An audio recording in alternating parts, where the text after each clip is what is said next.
সেদিন দেখলাম দরজার সামনে কে যেন শাড়ি চুড়ি একটা লাল টিপের পাতা দিয়ে গেছে। আবার আজকেও দেখলাম 2টা লাল গোলাপ আর পায়েল।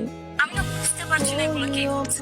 কিন্তু যেই করুক না কেন আমি বিষয়টা খুব উপভোগ করছি জানিস, কারণ এই সব কয়টা জিনিস আমার খুব পছন্দের। আমার মনে হয় এগুলো যে করছে সে তোর আশেপাশে কেউ একজন হবে। শুধু শাড়ি চুড়ি লাল টিপ গোলাপ কিংবা পায়েল না, তোর জন্য পুরো জীবনটাই দিয়ে দিব।